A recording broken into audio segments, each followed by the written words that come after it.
рубли русӣ дар 6 моҳи соли равон дар додугирифти Тоҷикистон бо кишварҳои Иттиҳоди давлатҳои мустақил ба пули асосӣ табдил ёфтааст. ин нуктаро Фирдавс Толибзода, раиси Бонки Миллии Тоҷикистон, дар ҳузури хабарнигорон эълон кард. Агар соли 2000 вақтҳои охир зиёда аз 60% пардохтҳо бо доллари Иёлоти Муттаҳидаи Амрико бошад, ба охири моҳи июни соли 2024 ин баръакс шудааст. қариб ки 60% пардохтҳо бо рубли русӣ шуданд ва боқимонда 36% бо доллари Иёлоти Муттаҳидаи Амрико. ин дигаргунӣ, ки яке аз хостаҳои асосии Москав аст, метавонад ба тиҷорати хориҷии Тоҷикистон таъсири ҷиддӣ расонад. аммо чанде аз тоҷирон мегӯянд ба ин рақами пешниҳодкардаи раиси Бонки Миллӣ шубҳа доранд. онҳо мегӯянд тиҷораташон ба ғайр аз Русия бо дигар кишварҳо, аз ҷумла кишварҳои Иттиҳоди давлатҳои мустақил, бо доллари Иёлоти Муттаҳидаи Амрико сурат мегирад.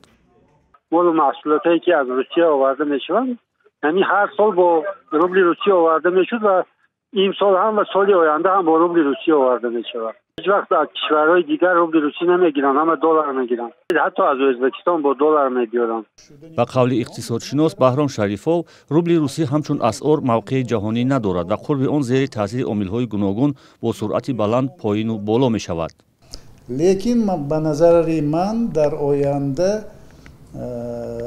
истифодабарии рубли русӣ ҳамчун як асъори асосии додугирифт ба мо хатарҳои иловагӣ оварданаш мумкин ва барои ҳамин Бонки Миллии Тоҷикистон ва дигар мақомотҳои давлатӣ бояд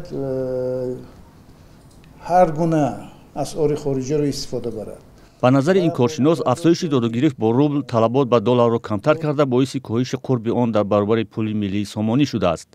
баъди оғози ҷанг дар Украина ва таҳримҳои иқтисодии кишварҳои ғарбӣ алайҳи Москав, Русия бо кишварҳои шарики тиҷоратии худ, аз ҷумла Тоҷикистон, муомилотро бо пули миллии худ ба роҳ андохт. моҳи июни соли 2022 ҳукумати Тоҷикистон бо қабули як барномаи зиддибуҳронии махсус тасмим гирифта буд, ки воридоти маҳсулоти ниёзи аввал ва баъзе аз ашёҳои хомро аз хориҷа бо рубли русӣ ва юани чинӣ ба роҳ монда, дар додугирифти байналмилалӣ то ҳадде мумкин истифодаи долларро камтар кунад. афзоиши 60% корбурди рубл таъсири ҳамин талошҳо буда метавонад, аммо ин адад танҳо ба тиҷорат дар қаламрави шӯравии собиқ дахл дорад. Бонки Миллӣ ҳамчунин мегӯяд, тиҷорати хориҷии Тоҷикистон қариб ба 4.5 миллиард доллар расида, назар ба соли гузашта 1 миллиард доллар бештар аст.